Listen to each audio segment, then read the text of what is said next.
Hello बच्चों, स्वागत है हमारे यूट्यूब चैनल फिजिक्स विद के उत्तम में। और आज हम लोग 12th क्लास की फिजिक्स में परमाणु चैप्टर का लेक्चर नंबर 7 पढ़ने जा रहे हैं। और आज हम लोग हाइड्रोजन स्पेक्ट्रम के बारे में पढ़ेंगे।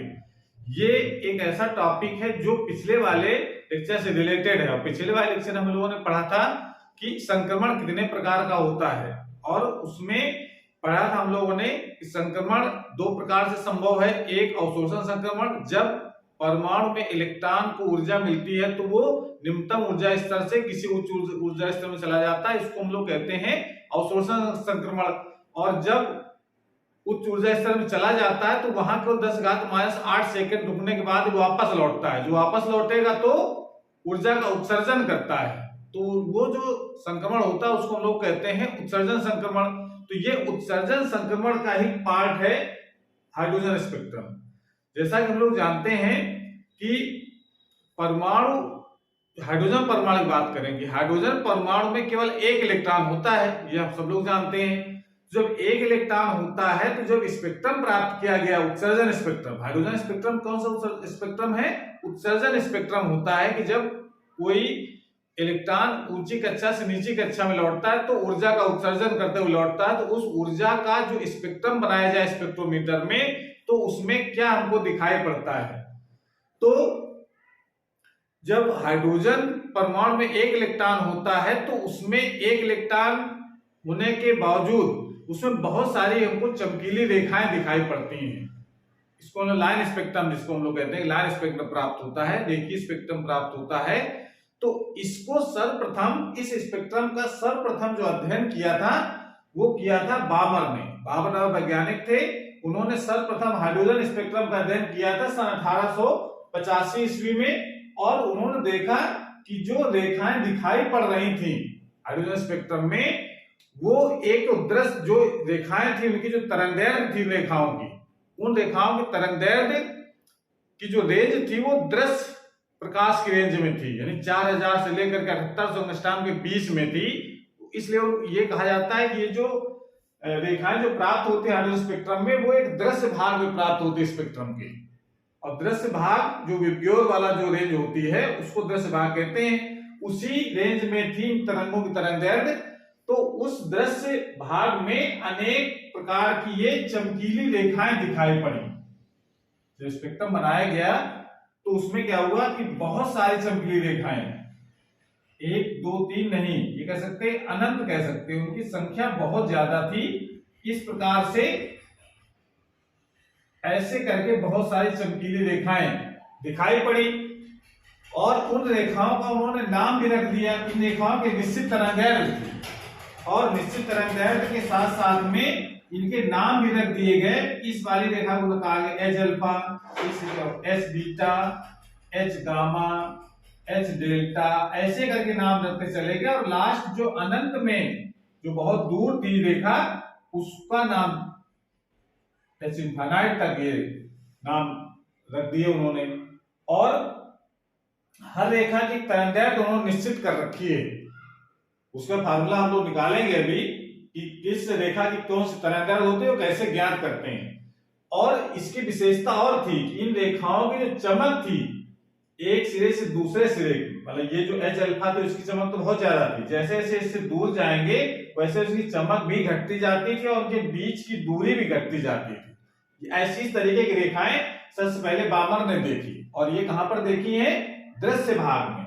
ये रेखाएं हमको स्पेक्ट्रम के दृश्य भाग में दिखाई पड़ी। लेकिन बाद में सबसे पहले तो बामर ने दृश्य भाग में ही हाइड्रोजन का स्पेक्ट्रम देखा था, लेकिन बाद में जो दूसरे वैज्ञानिक, उन्होंने जो अदृश्य भाग था इसका जो अदृश्य भाग था, अदृश्य भाग, उस अदृश्य भाग में भी हमको रेखाएं दिखाई पड़ी।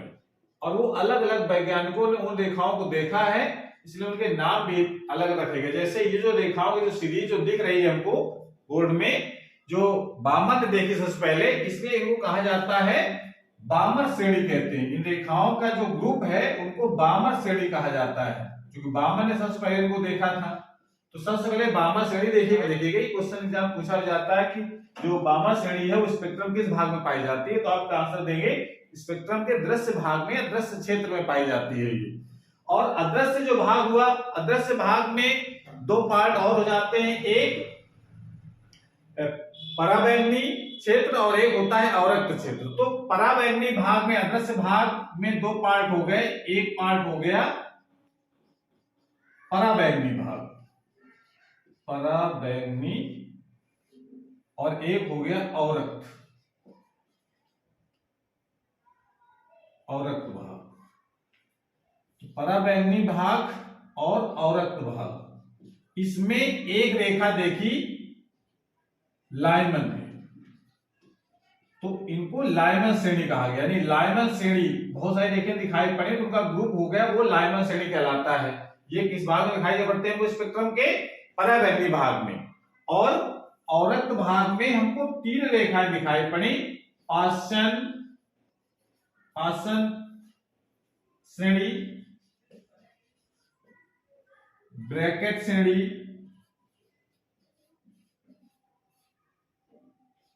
ब्रैकेट श्रेणी, और फुंड, फुंड श्रेणी, आसन, ब्रैकेट और फुंड श्रेणी। ये तीन श्रेणियां जो है ये अवरक्त भाग में दिखाई पड़ती हैं। इंग्लिश में इसको पी फुंड लिखा रहता है, तो पी साइलेंट होने का हिंदी में उसको फुंड श्रेणी ही कह देते हैं। पासन, ब्रैकेट और फुंड, ये तीनों श्रेणियां कहां पर पाई जाती हैं? अवरक्त भाग में।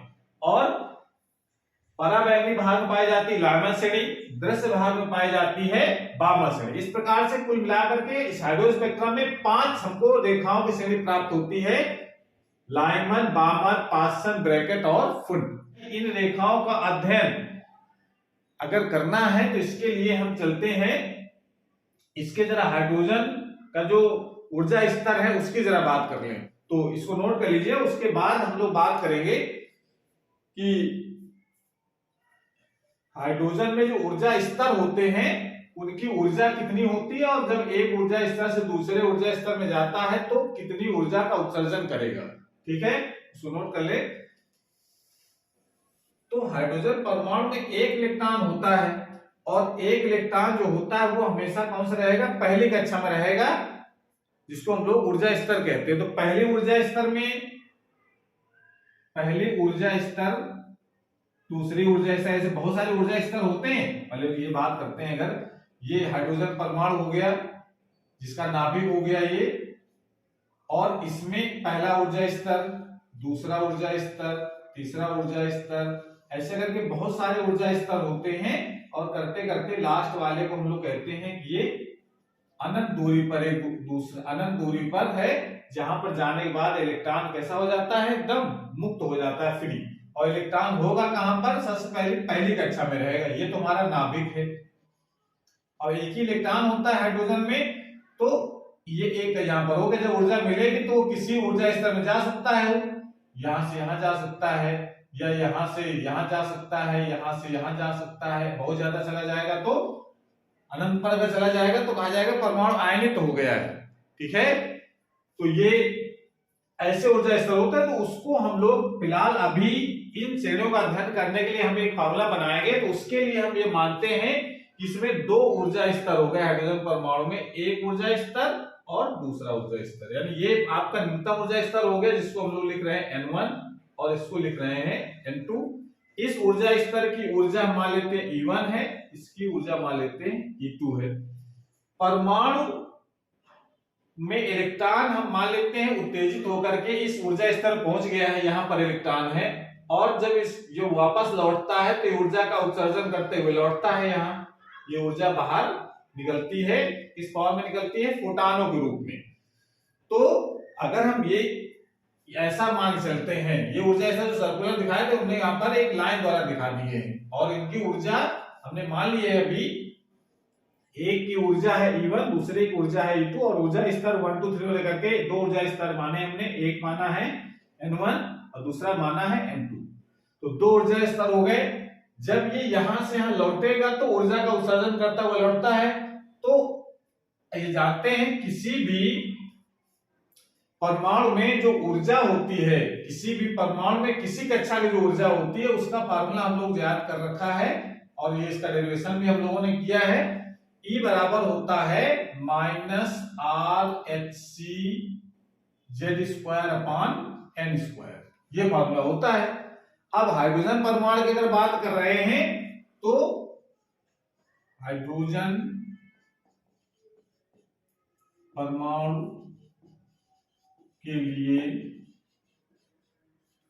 Z का मान कितना होगा, एक, उसका परमाणु क्रमांक 1 होता है, तो ऊर्जा कितनी होगी किसी कक्षा की, minus R H C upon N square, इतनी ऊर्जा होती है।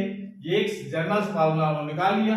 अगर हम कहें कि इस ऊर्जा इसकी बताओ ऊर्जा कितनी होगी, तो क्या लिखेंगे हम लोग, E1 बराबर minus R H C upon N1 square, और E2 का मान कितना होगा, minus R H C upon N2 square. ये दो ऊर्जा स्तर हो गए जिनकी ऊर्जाएं इतनी है हाइड्रोजन परमाणु में।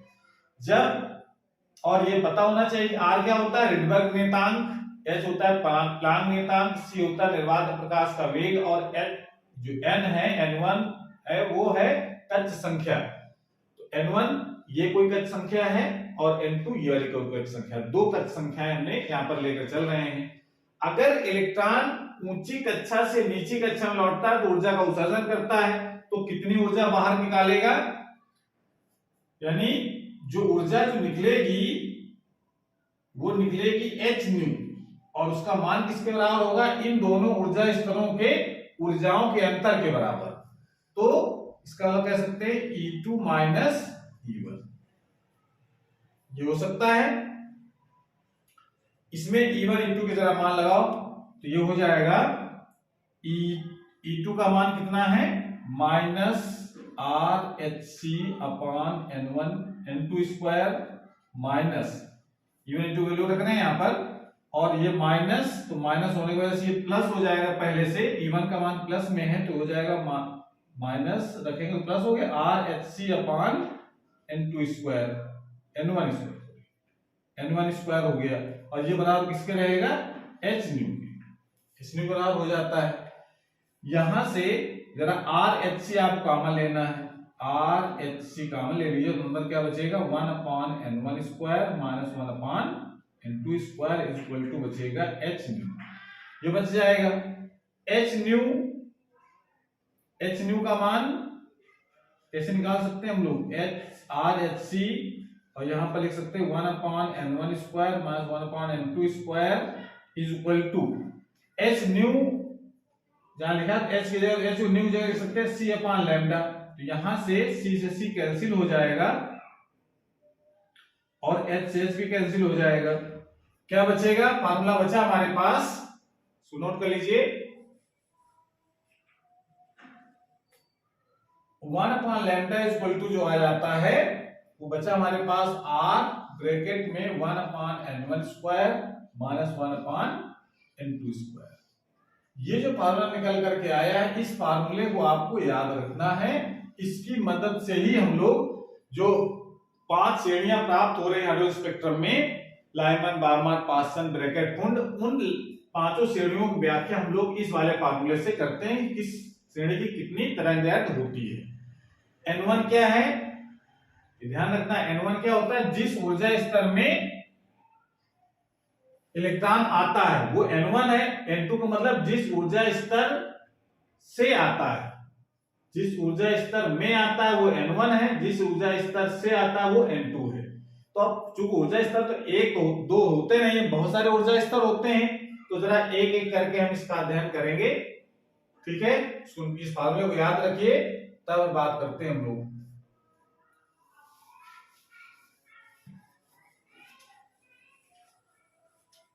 तो अब ऊर्जा स्तर जरा बना करके अध्ययन किया जाए। जैसे अगर मान लेते हैं कि ये एक निम्नतम ऊर्जा स्तर हो गया,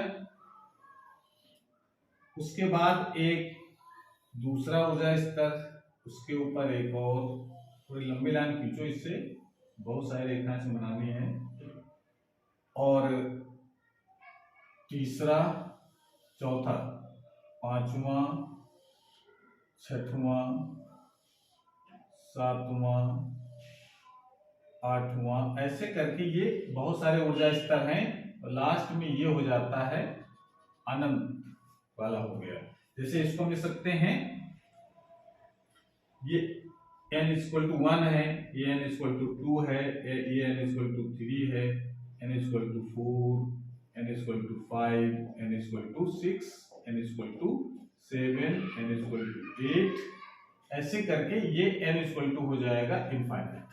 ऊर्जा कितनी होगी हाइड्रोजन परमाणु पहले ऊर्जा स्तर में? ऊर्जा हम लोग जानते हैं, पहले ऊर्जा स्तर की जो ऊर्जा होती minus R H C upon 1 square, are H C upon N square होता है, एक जगह 1, are H C upon 1 square. इसकी ऊर्जा कितनी हो जाएगी? माइनस आर एच सी अपान 2 का स्क्वायर, ये हो जाएगी माइनस आर एच सी अपान 3 का स्क्वायर, हो जाएगा माइनस आर एच सी अपान 4 का स्क्वायर, ये हो जाएगा माइनस आर एच सी अपान 5 का square, minus R H C upon 6 का स्क्वायर। ऐसे करके ये ऊर्जाएं हम लोग हर ऊर्जा स्तर की लिख सकते हैं।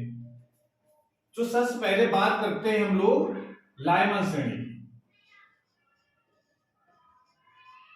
लाइमन श्रेणी, तो लाइमन श्रेणी तब हमको प्राप्त होती है जब कोई भी इलेक्ट्रॉन किसी उच्च ऊर्जा स्तर से, लाइमन श्रेणी कब प्राप्त होगी?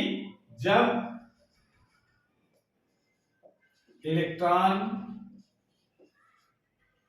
किसी भी उच्च ऊर्जा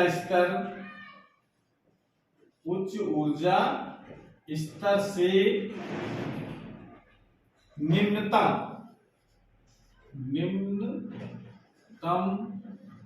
ऊर्जा स्तर, यानी निम्नतम ऊर्जा स्तर मतलब मूल ऊर्जा स्तर कह सकते हैं। तो इसको मूल अवस्था, निम्नतम ऊर्जा स्तर मतलब सबसे नीचे वाले जिसकी ऊर्जा सबसे कम है, तो निम्नतम ऊर्जा स्तर में लौटता है,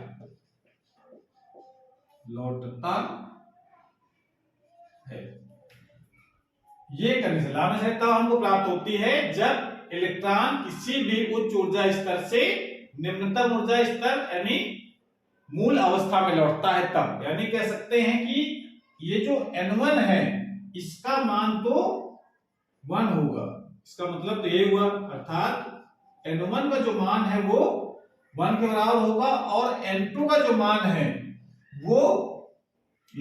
मान है वो कोई भी नंबर हो सकता है 1 के बाद वाला, यानी 2, 3, 4, 5 एंड सो ऑन। ये तो इसकी तरंगदैर्घ्य कितनी हो जाएगी? तरंगदैर्घ्य का सूत्र क्या बनेगा? Minus lambda equal to R, और लाइमन श्रेणी तरंगदैर्घ्य अब आर और यहाँ 1 अपान n1 कितना हो जाएगा? 1 का स्क्वायर माइनस 1 अपान n का स्क्वायर, और n इक्वल टू जहां पर लिख सकते हैं, जहां n इक्वल टू है 2, 3, 4 एंड सो ऑन। तो ये इसकी तरंगदैर्घ्य का फार्मूला होता है लाइमन श्रेणी। लाइमन श्रेणी की जो तरंगदैर्घ्य होती है वो उसकी जो तरंगदैर्घ्य होगी लाइमन श्रेणी, तो इसका अगर इसको स्तर ऊर्जा स्तर में इसका जरा आरेख खींचे तो कैसे खींचेगा? अगर दूसरे से पहले में आता है, या तीसरे से पहले में आता है, या चौथे से पहले में आता है, या पांचवें से पहले में आता है, या फिर छठवें से पहले में आता है, या फिर सातवें से, मतलब किसी भी उच्च ऊर्जा स्तर से वो पहले ऊर्जा स्तर में आए तो अनंत से भी आ सकता है, अनंत से आता है। तो ये जो एक लाइन प्राप्त हो रही है, बहुत सारे बीच में तो छूट गए, अनंत तक ये लाइनें हैं, ये जो लाइन प्राप्त होती हैं इनको हम लोग कहते हैं लाइमन श्रेणी। लाइमन श्रेणी कहते हैं। और ये किस भाग में पाई जाती है? पराबैंगनी भाग में।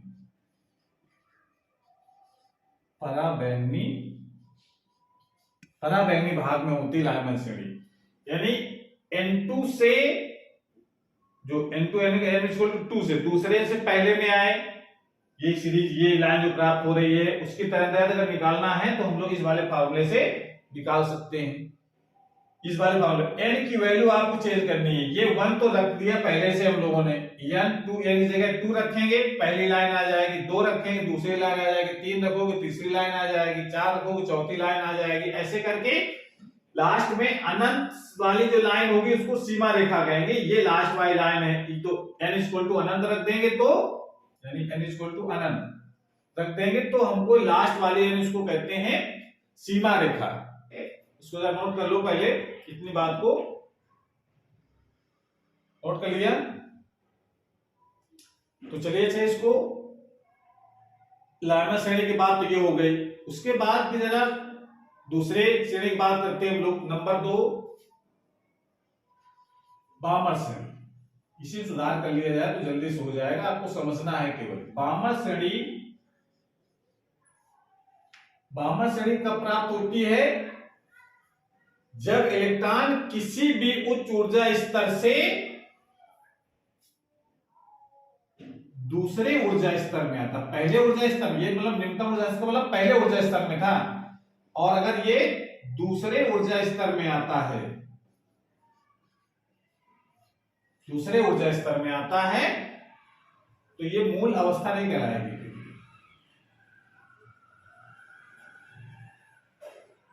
लौटता है, जब इलेक्ट्रॉन किसी उच्च ऊर्जा स्तर से दूसरे ऊर्जा स्तर में लौटता है तो हमको बामर श्रेणी प्राप्त होती है। और बामर श्रेणी जब प्राप्त होगी तो इसका मतलब n1 का जो मान होगा वो क्या हो जाएगा 2, और इसकी वैल्यू जो आ जाएगी वो 3, 2 से ऊपर 4, 5। ये बात समझ में आ गई। और ये अनंत तक जाएगा, और इसका सूत्र क्या लिखा जाए? इस वाले सूत्र से 1/λ/r, और यहां हो जाएगा 2 का स्क्वायर, और n की वैल्यू यहां शुरू होगी 3, 4, 5 एंड सो ऑन। ये अनंत तक जाती है वैल्यू। तो अब ये बामर श्रेणी अगर प्राप्त हो गई तो कहां से हमको इसका रे डायग्राम खींचेंगे? तो आप जरा देखो, किसी भी उच्च ऊर्जा स्तर से, जब इलेक्ट्रॉन किसी भी उच्च ऊर्जा स्तर से दूसरे ऊर्जा स्तर में लौटता है, तो किसी भी उच्च ऊर्जा स्तर से मतलब तीसरे से दूसरे में आए, चौथे से दूसरे में आए, ठीक है ना, पांचवें से दूसरे में आए, छठवें से दूसरे में आए, सातवें से दूसरे में आए, आठवें से दूसरे में आए, मतलब कोई भी उच्च ऊर्जा स्तर हो सकता है, और वो किसमें आता है? दूसरे ऊर्जा स्तर में, या फिर अनंत से आता है।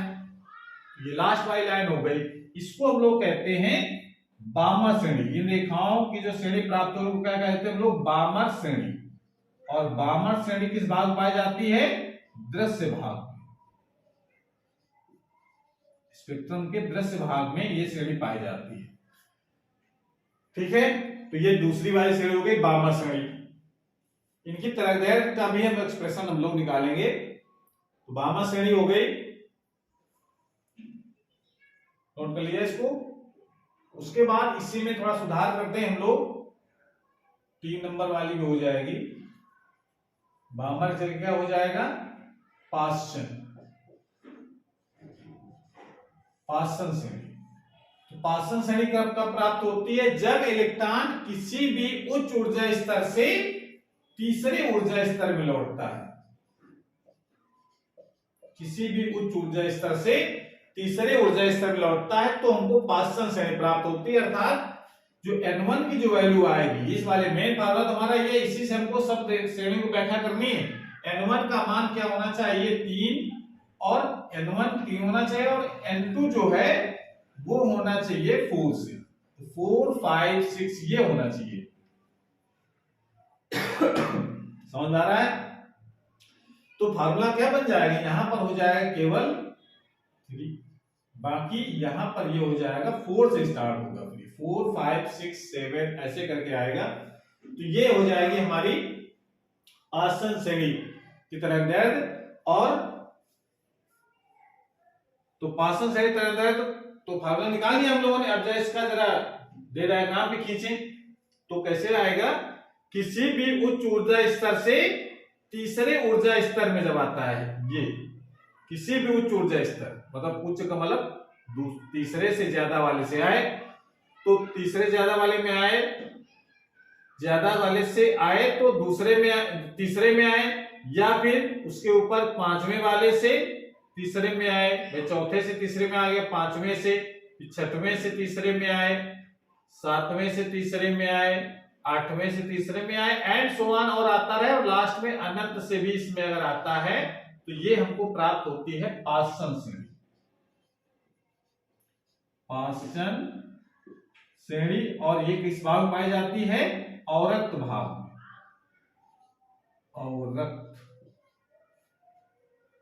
औरक्त भाग में पाई जाती है ये। चौथी वाली सीरीज कौन सी हो जाएगी? ब्रैकेट।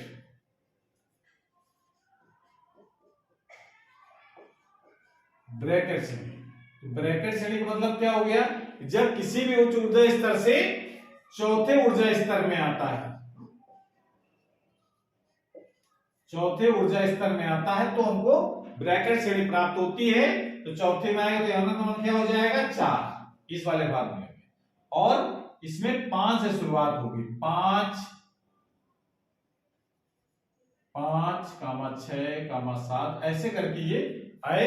तो सूत्र हम लोग क्या बना लेंगे स्पेशली ब्रैकेट के लिए? 1/λ = r, यहां हो जाएगा 4 का स्क्वायर, और ये हो जाएगी वैल्यू यहां से लिखेंगे हम लोग 5, 6, 7 एंड सो ऑन अनंत तक।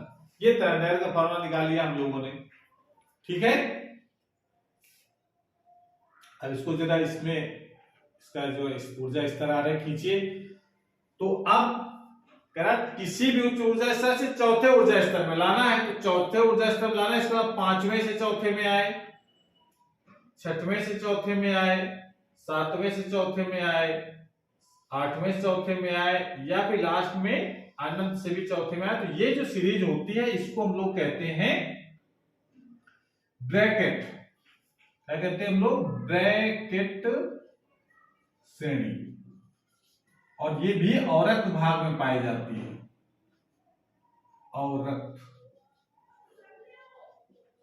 औरत भाग में ये भी पाई जाती है। और पांचवी कौन सी बस्ती है?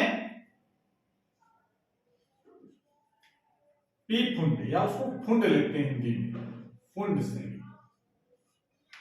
और फुंड श्रेणी कब प्राप्त होती है? जब इलेक्ट्रॉन किसी भी उच्च ऊर्जा स्तर से पांचवें ऊर्जा स्तर में आता है, पांचवें ऊर्जा स्तर में आता है तब। इसका मतलब n1 का मान क्या हो जाएगा? 5, और n2 का मान 6 से स्टार्ट होगा, 6, 7, छठे से पांचवें में आए, सातवें से पांचवें में आए, तब उसकी तरंगदैर्घ्य क्या होगी? 1/λ = r, 1/, यहां पर हो जाएगा 5 का स्क्वायर, और यहां हो जाएगा n की वैल्यू हो जाएगी 5, 6, 7, 8 ऐसे करके आएगी वैल्यू। तो ये तरंगदैर्घ्य का मान आ जाएगा। तो इसको हम लोग कैसे खींचेंगे? यहां पर पांचवें में लाना, तो छठे से पांचवें में, सातवें से पांचवें में, आठवें से पांचवें में, या फिर अनंत से पांचवें में आती है। तो ये हमको प्राप्त होती है फुंड श्रेणी। फुंड श्रेणी, और ये भी किस भाग पाई जाती है? औरत भाग में। औरत भाग में पाई जाती है। तो इस प्रकार से एग्जाम में जो प्रश्न आता है वो इसका ऊर्जा स्तर आ रहा है खींचने, हाइड्रोजन स्पेक्ट्रम का ऊर्जा स्तर आ रहा है खींचिए। तो आपको ये 5 श्रेणियों को इस क्रम में खींच करके दिखाना है। तो हाइड्रोजन स्पेक्ट्रम का ऊर्जा स्तर आ रहा है तो खींच लिया हम लोगों ने। उसकी न्यूमेरिकल भी आते हैं कि तरंगदैर्घ्य बताओ कितनी होगी। तो तरंगदैर्घ्य अगर निकालना है तो किस प्रकार से निकालेंगे, इसको बना लीजिए। उसके बाद फिर तरंगदैर्घ्य एक एक करके निकालना आपको सिखाएंगे। और अब हम जरा एक एक करके ऊर्जा स्तर की जो तरंगदैर्घ्य है पहली जो लिखा है, मतलब पहले लाइमन श्रेणी की बात करेंगे हम। लाइमन श्रेणी की तरंगदैर्घ्य,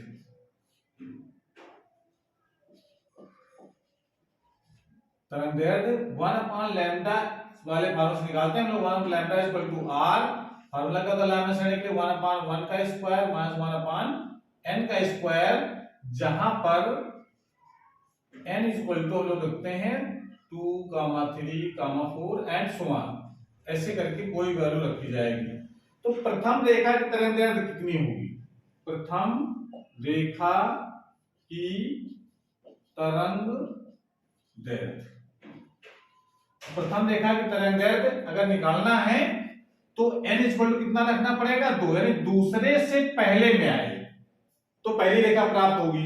तो n इक्वल टू 2 रख दो, यहां पर 1 upon lambda equal to r bracket में 1 अपॉन 1 का स्क्वायर माइनस 1 अपॉन 2 का स्क्वायर, ये तो आएगा, या इसको लिख सकते हैं r, ये हो जाएगा 1 माइनस 1 बाई 4, या इसको और सॉल्व करें तो ये आ जाता है 1 upon lambda equal to 3/4 into r, या इसको लैम्डा इक्वल टू, हमको लैम्डा निकालना, लैम्डा इक्वल टू कितना हो जाएगा? 4 अपॉन 3 इंटू 1 अपॉन r, ये हो जाएगा। अब देखो यहां पर थोड़ा सा ट्रिक आपको बता दें, r की वैल्यू हमको पता है, लेकिन 1 अपॉन r की वैल्यू भी हमको याद रखनी है। कैसे याद रखेंगे? अब इसको जरा यहां पर देखो, अगर हमको r की वैल्यू पता है 1.097 into 10 to the power 7 metre inverse, इसको अगर 1 अपॉन r में अगर इसको लिखो तो इसका मान अप्रोक्सीमेट आता है, साल को जब करोगे तो ये आ जाएगा 911.57 और अंगस्ट्राम, उसको अंगस्ट्राम में चेंज करने के बाद तो अप्रोक्सीमेट हम लोग इसको याद रखते हैं 912 एंगस्ट्राम के बराबर, यानी 1 अपॉन r की जो वैल्यू होती है वो 912 एंगस्ट्राम होती है। ये बात आपको याद रखनी है, तो थोड़ा कैलकुलेशन आसान हो जाएगा। तो अगर हम, इसका मतलब है कि लैम्डा का मान ज्ञात करने के लिए 4 अपॉन 3 इंटू और 1 अपॉन r की वैल्यू 912 रख दो यहां, तो इसको सॉल्व करने से, इसको जब सॉल्व करोगे तो इसका आंसर लगभग आ जाता है 1216 एंगस्ट्राम। तो ये पहली रेखा की तरंग दैर्ध्य हो गई 1216 के आसपास। बात समझ में आई? यानी जो इस रेखा की जो तरंग दैर्ध्य है, इस रेखा की जो दूसरे से पहले में आ रहा है, उसकी रेखा कितनी है? 1216 एंगस्ट्राम, ये तरंग दैर्ध्य हो गई। समझ गए? तो ये प्रथम तरंग दैर्ध्य, दूसरे की निकालना हो तो क्या रखेंगे? यहां पर 2 रख दीजिए, सॉरी यहां पर रखिए 3 2 की जगह, ठीक है ना। जब प्रथम रेखा के लिए 2 रखेंगे, दूसरे के लिए 3, तीसरे के लिए 4, ऐसे करते चले जाओ। लास्ट में जो सीमा रेखा होगी, यानी अंतिम रेखा जो होगी इसकी, उसकी तरंग दैर्ध्य कितनी होगी? तो अगर ये तो हो गया इसकी पहली रेखा की तरंग दैर्ध्य, लास्ट में अगर हम अंतिम रेखा की तरंग दैर्ध्य की बात करेंगे तो कैसे निकाला जाएगा? अगर हमको निकालना हो सीमा रेखा, सीमा रेखा मतलब सीमा रेखा के लिए, सीमा रेखा के लिए मतलब जो अनंत से जो आ रहा है पहले ऊर्जा स्तर में, उसकी तरंग दैर्ध्य कितनी होगी? तो इसके लिए n का मान क्या होगा? इनफाइनाइट। तो 1 upon lambda equal to r 1 upon 1 का स्क्वायर माइनस 1 अपॉन, ये 1 का स्क्वायर है, 12 नहीं समझना है इसको, 1 का स्क्वायर अपॉन इनफाइनाइट, इनफाइनाइट का स्क्वायर इनफाइनाइट, तो इसका 1 अपॉन लैम्डा इक्वल टू कितना हो जाएगा? r, और ये तो 1 अपॉन इनफाइनाइट कितना बचा? 0, यानी इंटू 1 बचा, यानी आप सिंपली लिख सकते हैं लैम्डा इक्वल टू क्या हो जाएगा? 1 अपॉन r, और 1 अपॉन r की वैल्यू बताया मैंने 912 एंगस्ट्राम आपको याद रखनी है। तो ये हो जाएगी इसकी सीमा रेखा की तरंग दैर्ध्य, यानी ये जो इधर वाली जो तरंग रेखा आई है, किनारे वाली एकदम जो अनंत से आई है, इसकी तरंग कितनी है? 912 एंगस्ट्राम। तो अब ये देखो, यहां से आपको ये पता चल रहा है कि इस रेखा की जो तरंग दैर्ध्य जो होती है, तरंग दैर्ध्य का जो परिसर है, यानी रेंज है उसकी, वो जो दूसरे से पहले में आता है उसकी तरंग दैर्ध्य ज्यादा है, समझ में आ रहा है, और जो अनंत से आती है उसकी तरंग दैर्ध्य है कम। तो ये अगर प्रश्न आ जाए कि अधिकतम तरंग दैर्ध्य बताओ लाइनमैन श्रेणी की कितनी होगी, तो अधिकतम तरंग दैर्ध्य का मतलब जो पास से आए पहले वाले में उसकी अधिकतम होगी, और जो दूर से आती, सबसे दूर से नहीं अनंत से, उसकी होती है 912। तो न्यूनतम 912, अधिकतम 1216 एंगस्ट्राम। इसी प्रकार से जरा इसकी हम लोग बामर की भी निकाल सकते हैं कि बामर की पहली रेखा क्या है, तो पहली जो रेखा मतलब जो सबसे पास में, पास से आती है, तो पास से किसमें आएगी? बामर में। तीसरे से दूसरे में आएगी तब तरंगदैर्घ्य सबसे ज्यादा होगी, और अनंत से जब आएगी तो सबसे कम होगी। यही क्रम सब में चलेगी, यहां से आने में तरंगदैर्घ्य सबसे ज्यादा और जो दूर से आए उसकी तरंगदैर्घ्य सबसे कम, ऐसे ये क्रम चलता रहेगा। तो आप बारी बारी से सबके फार्मूला करके निकाल सकते हैं। जैसे बामर श्रेणी का और हम लोग निकालने का प्रयास कर लें, बामर श्रेणी तरंगदैर्घ्य कितनी होती है। तो बामर श्रेणी के लिए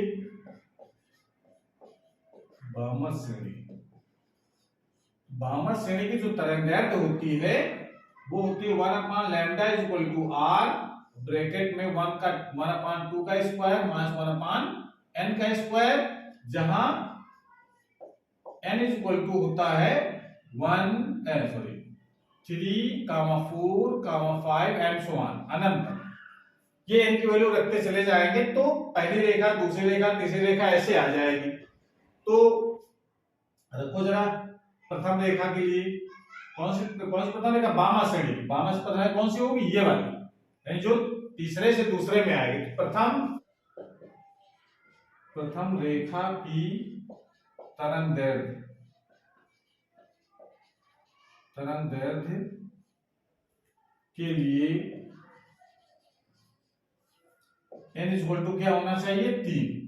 तो 1 lambda equal to r, bracket में 1/4 हो जाएगा, ये माइनस 1/9 हो जाएगा। 3 रखोगे यहां पर, ये तो 1/4 रहेगा ही, ये 3 का स्क्वायर हो जाएगा 9। इसको सॉल्व करो तो 1 लैम्डा इक्वल टू आ जाता है r, और इसको 5/36 ये आ जाएगा। तो लैम्डा इक्वल टू कितना हो जाएगा, 36/5 इंटू 1/r, ये हो जाएगा। अब 36/5 और इंटू 1/r की वैल्यू बताई हमने कितनी होती है, आपको याद रखिए हमेशा 912, तो जल्दी से हो जाएगा 912। अब इसको बस 36 उड़ा करके 5 से डिवाइड करोगे तो इसकी वैल्यू निकल करके आती है लगभग 6566 के लगभग। ये अप्रोक्सीमेट वैल्यू है, थोड़ा बहुत कम ज्यादा हो सकती है अलग अलग किताबों में।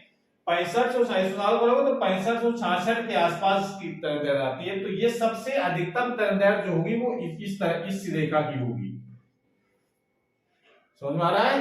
इसी प्रकार से अधिकतम वाले की निकालना है, जो अधिक दूरी से अधिकतम दूरी से आ रहा है, तो अधिकतम दूरी से आएगा तो उसकी तरंगदैर्घ्य सबसे कम होगी उस श्रेणी में। तो अगर सीमा रेखा की निकालनी है तो क्या करेंगे हम लोग, अगर सीमा रेखा की अगर निकालनी है तो उसका तरीका होगा n बराबर अनंत, यानी सीमा रेखा में न्यूनतम तरंगदैर्घ्य कितनी होगी, सीमा रेखा मतलब न्यूनतम तरंगदैर्घ्य। न्यूनतम तरंगदैर्घ्य करना है तो क्या करना पड़ेगा हमको, n is equal to infinite से लाना पड़ेगा, तब उसकी तरंगदैर्घ्य सबसे कम होगी। जितनी दूर से आएगा उसकी तरंगदैर्घ्य उतनी ही कम। 1 लैम्डा इक्वल टू r, और यहां पर 1/2 का स्क्वायर माइनस 1 इनफाइनाइट का square, 1 lambda equal to r/4 हो जाएगा, या लैम्डा इक्वल कितना हो जाएगा 4 इंटू 1/r, ये तो हो जाएगा 1/r की वैल्यू हमको पता है, 4 इंटू 1/r कितना होता है 912। तो कितना हो जाएगा, इसको मल्टीप्लाई कराएंगे तो आ जाता है 4 दूनी 8, 4 के 9 4, 4 में 36 यानी 3648 अंगस्ट्रॉम ये इसकी मिनिमम तरंगदैर्घ्य होगी बामर श्रेणी, यानी इस वाले रेखा की तरंगदैर्घ्य कितनी आएगी जो सबसे दूर से आ रही है, जो दूर से जो संक्रमण हो रहा है उसमें। इसी प्रकार से अन्य रेखाओं की तरंगदैर्घ्य हम निकाल सकते हैं। तो इस तरीके से हम अधिकतम न्यूनतम रेखाओं की तरंगदैर्घ्य या जिस रेखा की पूछे, इस रेखा की पूछे तो भी निकाल सकते हैं, ठीक है ना, इस रेखा की पूछे तब भी निकाल सकते हैं। बस कहां से कहां आ रहा है ये पता होना चाहिए, बस कानून रखना है। कभी कभी एग्जाम में पूछ लिया जाता है कि कोई इलेक्ट्रॉन तीसरे से दूसरे में आता है तो बताइए किस श्रेणी की तरंगदैर्घ्य होगी उसमें। तो जब तीसरे से दूसरे में आएगा तो जिसमें आता है वो ध्यान रखना है। पहले में आएगा तो लाइमन, दूसरे में जब आता है तो बामन, तीसरे में आएगा तो आसन, चौथे में आएगा तो ब्रैकेट, पांचवें में आएगा तो फुंड, और बाकी कहां से आ रहा है इससे मतलब नहीं। तो इस तरीके से ये हम समझते हैं कि हमने पूरा प्रयास किया है आपको हाइड्रोजन स्पेक्ट्रम समझाने का।